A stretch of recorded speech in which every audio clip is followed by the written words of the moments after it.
So I'm talking about the studying evolutionary diversifications using molecular tools or techniques. And I'll be speaking mostly about the cavefish diversification that we started studying in China, and also a little bit about the Sri Lankan cyprinids that we have been studying for a long time. Especially a little bit about molecular delimitation. I heard that you were discussing delimitation, so maybe I can kind of skip that. So I will just initially provide like a justification for taxonomists why we should kind of look at evolutionary questions also with our data. So molecular phylogenies journeys have become an integral part of taxonomic studies. And on top of that, integrated taxonomy has become very popular. So you use data such as morphology, morphometry, ecological data, distributions data, and even climatic niche people are using. And of course, DNA, when you are integrating various axes into your, to describe species and taxa. So it provides a wealth of data for evolutionary analysis. And another justification is when you use this data to answer evolutionary questions or to show evolutionary patterns or to study evolutionary processes, you can get your study published in better journals. Of course, I have published like 17 papers in zootaxa with various people, and I respect all these taxonomy-based journals, Zookeys and all these. But sometimes professionally, we need to publish sometimes higher, depending on your geographic locality also. So you can publish higher, like when you incorporate evolutionary analysis into your taxonomy, purely taxonomic studies. And it also increases your citation value also of your paper when you highlight some patterns or processes, right? And finally, this knowledge, when you synthesize that knowledge effectively, it can help species conservation also. So I always try to use the data, multitude of data from various analyses in evolutionary analysis. So when I came to work in China after working in Sri Lanka, looking at the cavefish diversification in China, I saw that there was a lot of data, but very few evolutionary studies had been done. So, so I started working on that, using all that data to show some of the evolutionary patterns of these cave fishes. So the outline of my talk, I will briefly describe what a diversification is, especially in the context of a macroevolutionary process. Some people use diversification from a microevolutionary process from the microevolutionary context also, but I will mostly be looking at from a macroevolutionary process, macroevolution, and also the experience with the Cynocyclochilus cavefish. We can look at some trait evolution and what geophylogenies can inform us, and also the cyprinid fishes of Sri Lanka, mostly like to talk a little bit about species delimitation. And so what's a diversification? It's the process of generating diversity, often starting from a single species. So I said like we are talking from a macroevolutionary perspective. And large diversifications are always of particular interest to evolutionary biologists. And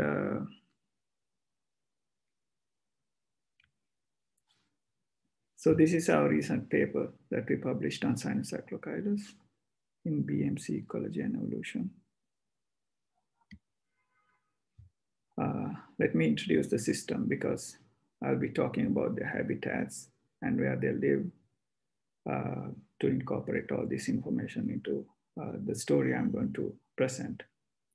So the freshwater caves, or you call them the subterranean habitats, it's a very challenging environment for life.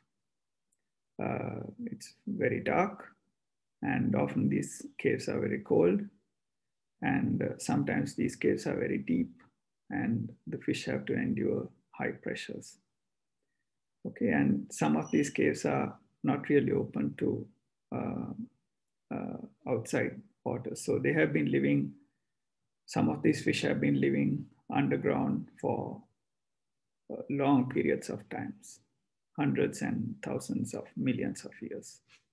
Okay, and so the cave fishes, almost all the cave fishes that we study are secondarily adapted to live in caves from surface dwelling fish. This point you need to understand because they have lost many, it's a regressive evolution. So they have lost a lot of traits. So they bear many adaptations for cave life. And there are about 300 cave fish species in the world.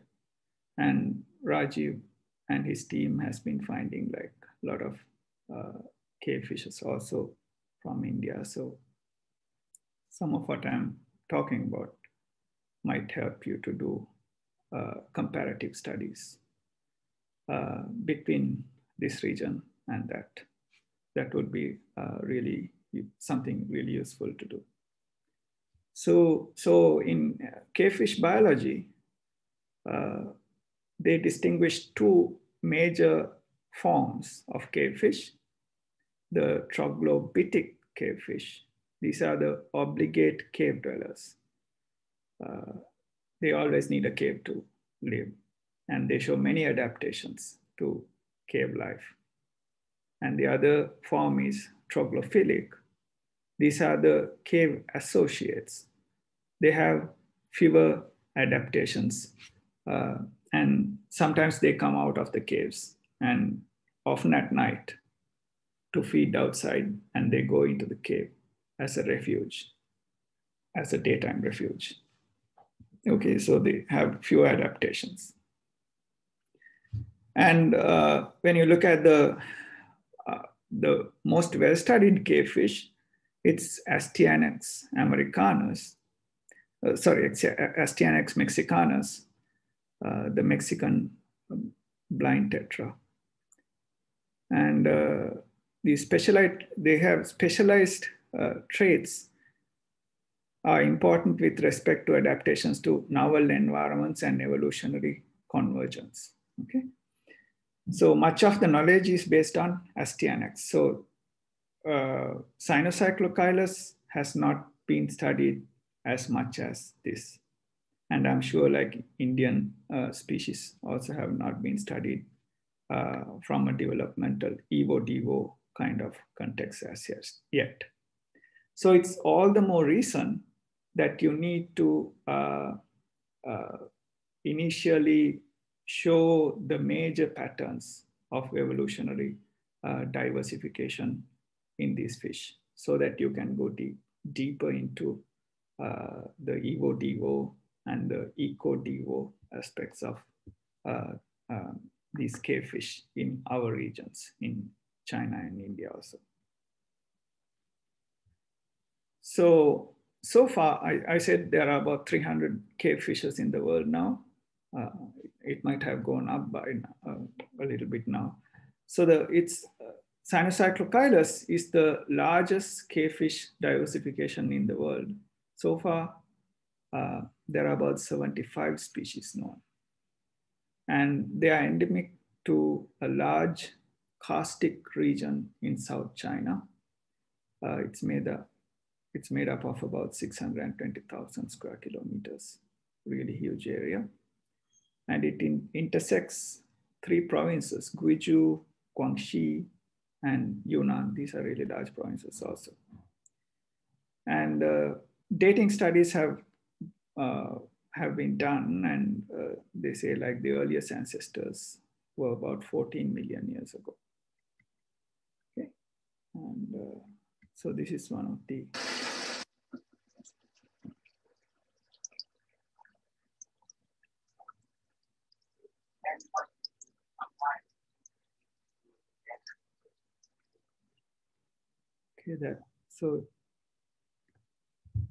so there are 3 major morphs depending on the eye size that we have taken up. These are the normal-eyed morphs. They look like a normal fish, pretty much, big guys. And these are the micro-eyed morphs, small eyes relative to the body size. And these are the blind morphs. And blind morphs sometimes have a horn on their head. Okay, and they are usually white if they are like completely cave dwellers. Okay. And cavefish work is fairly difficult to do, and some of the species are very hard to find. And some of the species are only known from their type. And for some of them, there's only a drawing, there's not even a photograph. And initially, it took a very long time for us to get the techniques right to catch cavefish. It's not easy like catching the surface fish. And their population numbers are very low. And so sometimes we spend about 1 week in the field and return without any fish. But the local people say there are fish in there. They say like last year they found 1. Okay, so sometimes they are that rare. So when we are working with a very rare species like this, we took extreme care not to immediately take the specimen, not to rush into taking a specimen. So we would catch them and try to keep them alive. Those techniques, development of those techniques also took a very long time, how to keep them alive, because some of them you catch from about 50 meters below, from a very cold, almost like a refugium for them. And then we, so the water quality and how they are transported to the lab and how they are looked after, their food, everything we had to learn. Much of it is not still published, but we had to develop them over a long period of time. So there were about 39 species for which DNA data was available. But over the course of about 2 years of doing fieldwork, we managed to get about another 10 species. And we incorporated them also to the analysis. And some of these caves are really beautiful, and they're all over the place. Okay, like there are many, many caves, and there are many unexplored caves also.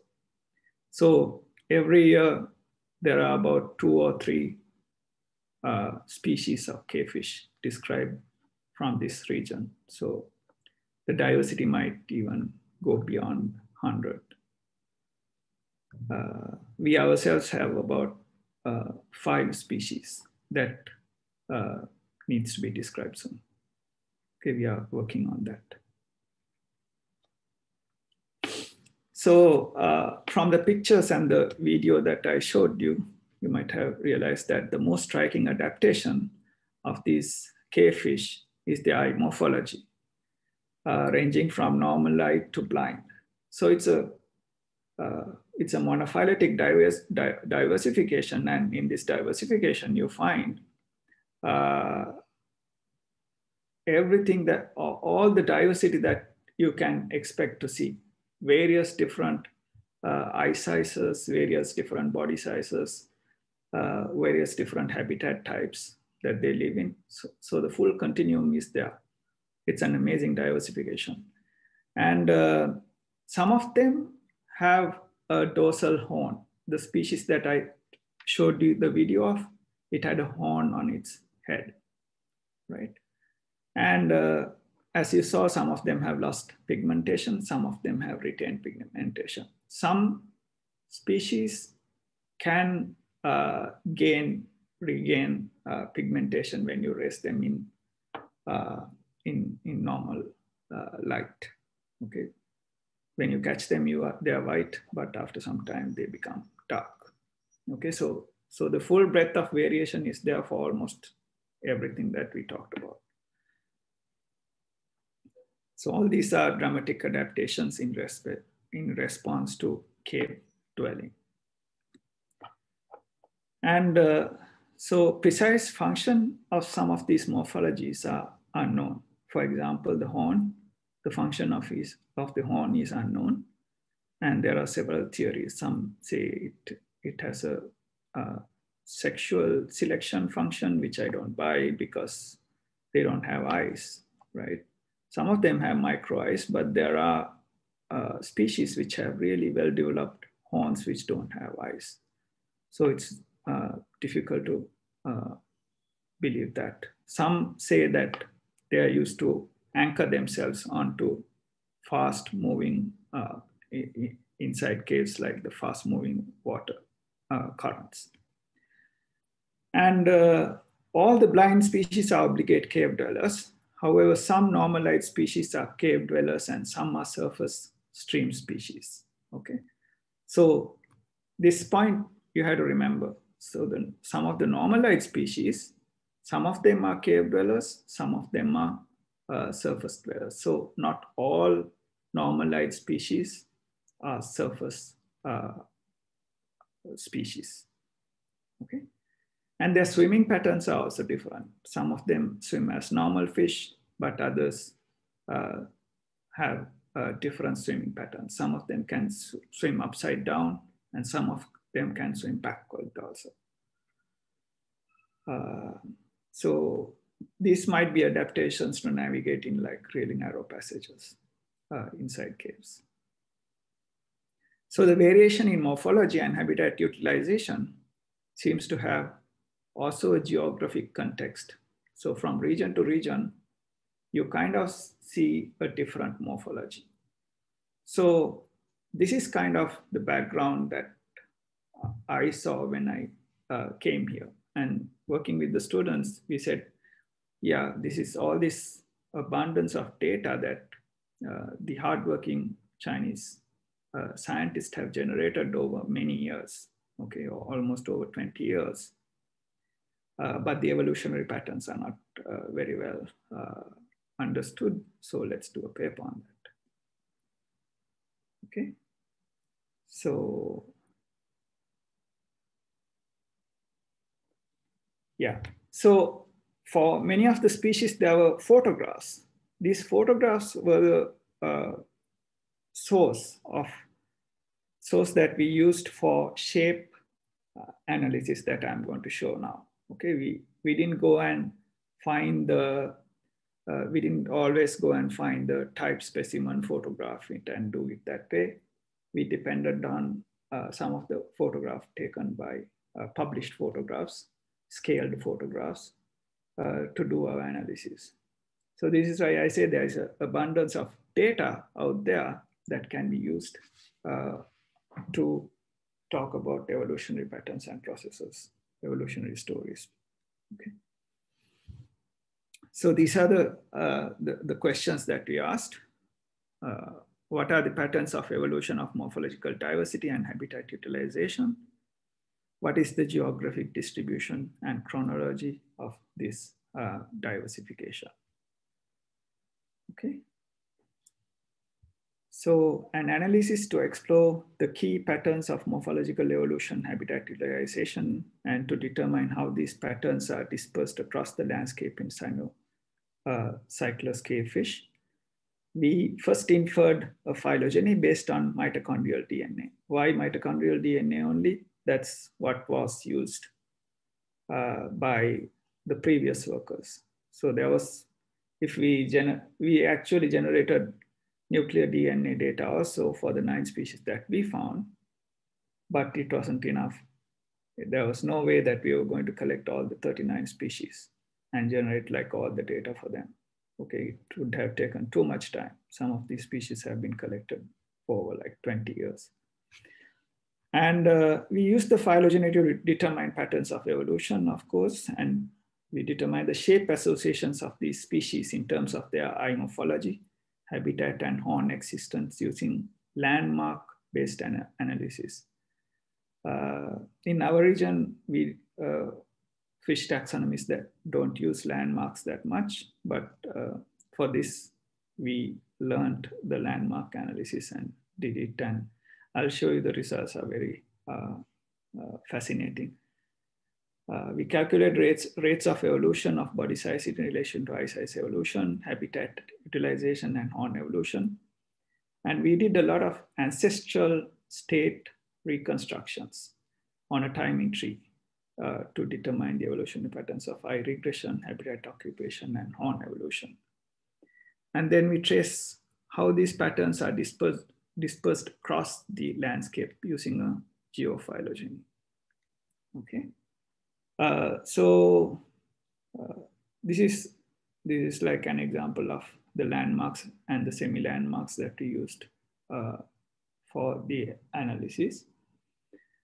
And so the landmarks, you know, they have to be like constant for almost all the species. So you have to pick out landmarks that you can identify in almost all the species.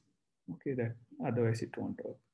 And then you have to use like semi-landmarks between those landmarks, almost exactly the same amount of semi-landmarks between 2 landmarks. Okay, and I'm happy to discuss later if anyone wants to know more about this. And then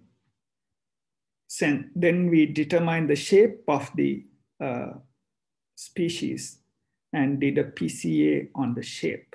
So in the silhouettes, if you see here in the silhouette, you can see the predicted shape for these species. Okay. And if you look closely, the yellow is the surface form. They live outside cave. I said, so normal-eyed forms, okay? Yellow is normal-eyed. Some of them live in caves. The ones that live in caves are circled by a dark line. That live outside of caves don't have that dark line, okay? But yellow is normal-eyed, big-eyed. So micro-eyed are the green and blind are purple, right? So you can clearly see segregation on this side. And open-eyed species are here. And there's one species over here, a micro-eyed species, which is this, okay? It has a weird horn. It's not really a horn, which is associated with the head, but it's associated with the fin, okay? It's almost an outlier, and for that reason, okay, all the others have the horn over here. At the time of this publication, we didn't have a photo for this, but now we have, okay? So, so the PC1 is deep body depth, okay? And the PC2 explains the horn shape, horn complexity. Okay, so here, like you can see clearly that there's habitat and morphology kind of correlation, right? You can see from this graph. And let's see what they look like when you plot them on a phylogeny. So this phylogeny is based on 49 species, 2 mitochondrial genes. And this is the outgroup species. And this is like what was done.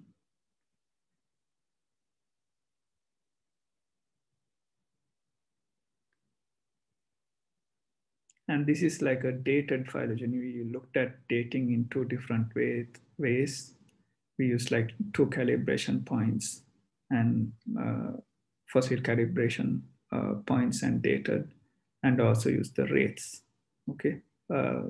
Rate of evolution of the cytochrome B gene and dated also. So we use 2 methods. In the paper, one is given as supplementary information. So let's look closely at this. So this is like the dating axis. I'll go through the events that are important first. This is rising of the Yunnan-Guizhou Plateau in progress since the early Miocene. This is associated with the rise of the Tibetan Plateau. And all this is associated with the rising of Himalaya, which started like 30 million years ago. Okay. And around here, aridification of China begins. Aridification begins because the water gets trapped in the northern hemisphere ice sheets. Okay, it has something to do with that. And this is Pliocene, Pleistocene. And you can see that's when the diversification really begins. So it seems to be associated with the aridification of China. Okay, so the hypothesis that we came up with is that when the water level went down with the aridification, the fish were forced to go into these caves and survive there as a refuge. Okay, and this is, we determined, like we showed 4 clades, and these are the earliest emerging clade. And this clade B, clade B has the home, sorry. So this is the ancestral reconstructions shown here. So as you know, ancestral reconstruction is based on the traits of the extant forms. Then you go down the tree, reconstructing the probability. Nodes are the ancestors, right?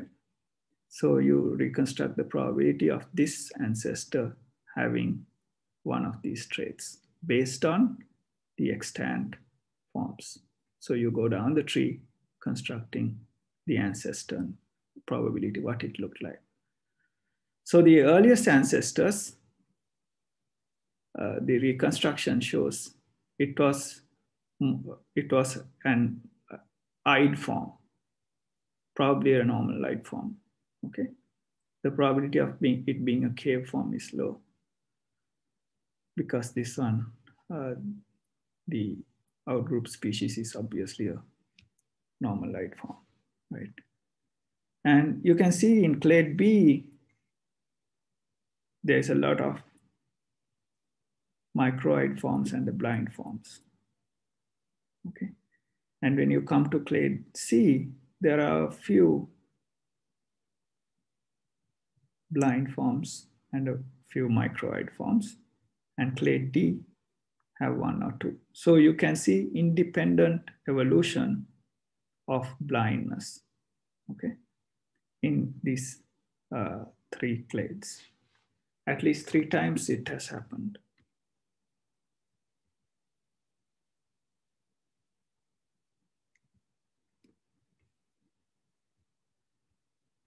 So, but this clade D is made up of predominantly normal-eyed forms, but there's 1 blind form.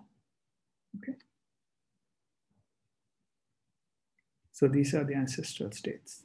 So they arose from an eyed form and the blind form, like it was obviously a convergence. Okay, so then in this tree, on the same tree, we did another ancestral reconstruction. And here we did the habitats, troglobitic, troglophilic, and surface. Okay, so this is clade Ds where most of the surface forms are. Almost all the other forms are cave forms. Okay, troglophilic forms, there are only a very few. Okay, most of them are only live in caves. Okay, so much of the diversification, early diversified forms are all cave dwelling. Okay, only this clade is outside. And when you do the ancestral reconstructions for horn species, you can see only clade B has horn species. Okay, sometimes it goes down deeper into the phylogeny also. So this one, even this ancestor might have been horned according to this reconstruction. Okay, but it started with the horn absent species, obviously. Okay, so horn is a derived trait, but only present in clade B. Okay, so these are some other analysis that you can do. You can use this program called PhyTools in R to do this analysis. This shows time versus standard length and the phylogeny. Okay, so you can see the standard lengths of the blind, microid, and the normal forms. From this, you can see that blind forms don't get too big in size. Okay, and yeah, that's kind of the take home here. Okay, but normalized form can have the full variation in size. This is eye diameter with, and dating also is there. So you can infer like when these clades came into being also. Okay. And this is kind of looking at this from the different angle from the top. You have eye diameter, standard length for all of them. Again, you can see standard length is always small for blind forms. And then for microid, you sometimes have large fish, but usually it's small. For normalized species, they also, their eye diameter is like around this. And the standard length, they can become very big, normal fish. Okay, and this is for habitat. And this is for horn. So horn present forms, again, eye diameter is either blind or very small eye diameter. Okay, horn forms you don't get like normal eyed forms, you don't get horn forms which has a large eye diameter. Okay, all right, so if you look at all these traits on a geophylogeny, okay, this is what comes out. So this is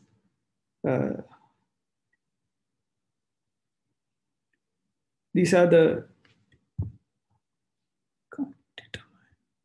so normalized forms. These are normalized forms that live in caves, clade day. And so clade day, you have to look at it over here. And these are the earliest emerging forms. So clade day emerged first, and this is clade B and clade C and clade D. So they evolved in the east and they started spreading to the west. Okay, so this area You can't see the contours very properly here. This area is a very flat, kind of flat area. And here you get the plateau, some hilly areas. So I'll go to the next one. Here you can see it more clearly. So normal light forms and normal light forms, but all over here, the normal light forms live in caves. Okay, the blind forms are only living in this area, and microid forms around here. But over on this end, you get normal light forms. So let's look at their horns. This is the horn. Okay, this is where the horn forms are. So what this is telling us is early emerging forms were living in caves, had normal eyes, okay? And the horn evolution happened in this region, and the blindness also happened in this region. And then they went into the hills and then regained eyes and started living outside caves also, because in the hills, very few caves in this habitat. So, so from this, what we learned from the phylogeny and the traitgrams and the PC analysis of shape, we can put them into this evolutionary story about like how they dispersed and how this evolution happened. Okay, so this is one kind of so this is the kind of analysis that you can do for diversifications.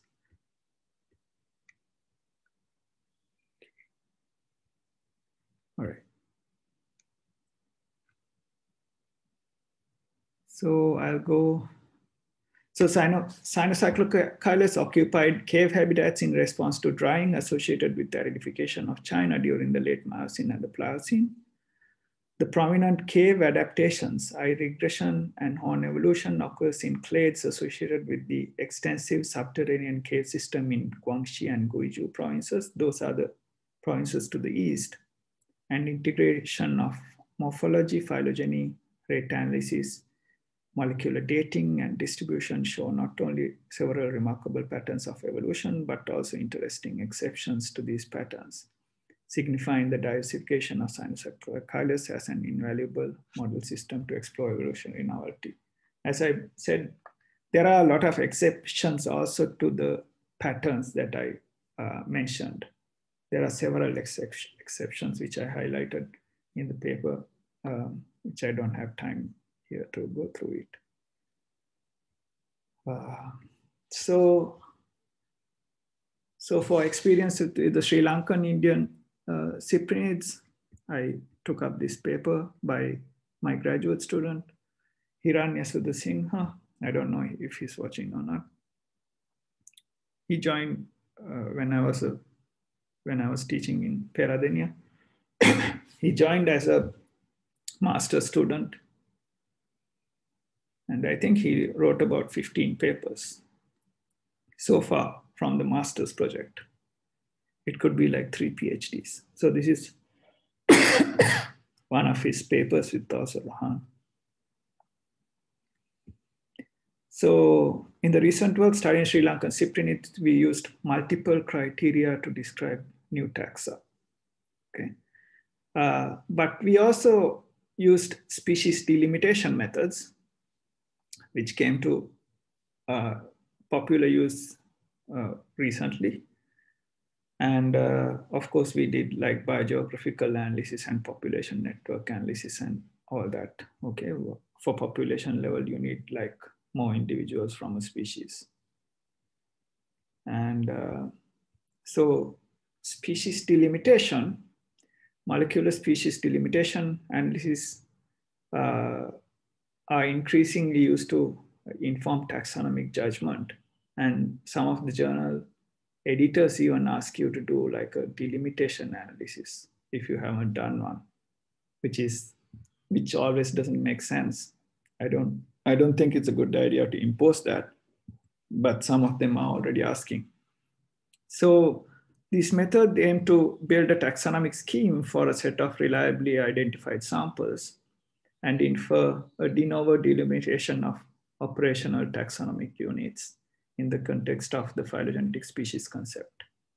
So as you know, phylogenetic species concept, the basis of phylogenetic species concept is the idea of monophyly, the clade being monophyletic, which you identify as a species, right? Sometimes like PSC oversplits taxa, it's a known thing, okay? And there are currently many molecular species delimitation methods right now. And I heard the discussion when I joined that you were discussing some of these methods. And however, this algorithm-based species delimitation method have their own limitations and have been subjected to criticism as well, okay? But they are also used as standalone methods or as integrative contributors to objective species delimitation. For example, if you apply, because when we are building trees, usually we go for like nearly neutral or neutral genetic markers. So if you build like a tree using neutral genetic markers for something like the cichlid diversification in Lake Malawi or Tanganyika, those African reef lakes, they would all come out as a single species. But they are very good ecological and sexual entities as species, right? So in those circumstances, these species delimitation methods won't work. So though we used species delimitation methods as a null understanding to figure out what's happening, we never use them like as the only method of determining. So how do you determine species? This is what I think this is for. Sorry, let me go into the theory first. So I think using multiple criteria to describe species is the best thing. And this came in as integrative taxonomy by these two papers in 2005.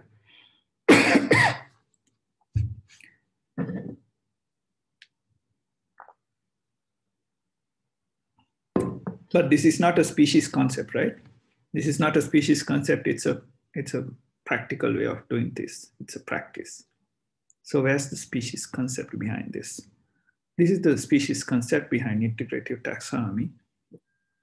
As far as I know, it's called the general lineage concept, GLC. This identified species as independent evolutionary lineages diagnosed by multiple criteria. And it recognizes the multidimensional nature of species as mutable, ecological, morphological, behavioral, and reproductive, and most importantly, historical entities. This is where the DNA comes in, right? To figure out if it's a historical entity, the lineage. So the GRC is inclusive of the existing array of the other 35 or so species definitions. There are about 35 species definitions, and any of those can be incorporated into this GLC concept. Okay, and then it can be implemented through integrative taxonomy, like the practice. So multiple criteria. So the multiple criteria better supports the species hypothesis and helps prevent the oversplitting of lineages. So this is that paper, the De Queiroz paper. It's a very important one. It's in the book, Endless Forms, Species and Speciation.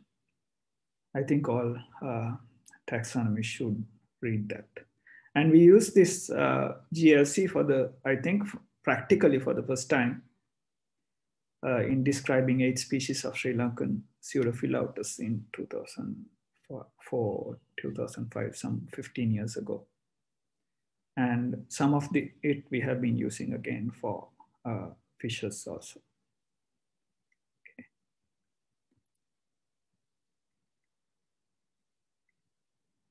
And another easy analysis that taxonomists can do using their trees is lineage through time plots to see the accumulation of species through time. It's a very straightforward analysis. You need a chronogram, you need a dated phylogeny, and then you map the lineages through time. Okay, there's an R package also to do this. And we haven't done it for fishes as yet, but we have done it for frogs. And through this simple analysis, we figured out that the lineage accumulation for pseudophyllotous frogs in Sri Lanka, it's very close to the null model. So it's a very gradual diversification. Okay, so you can get an idea about the rate of the diversification also through this kind of analysis. Okay, so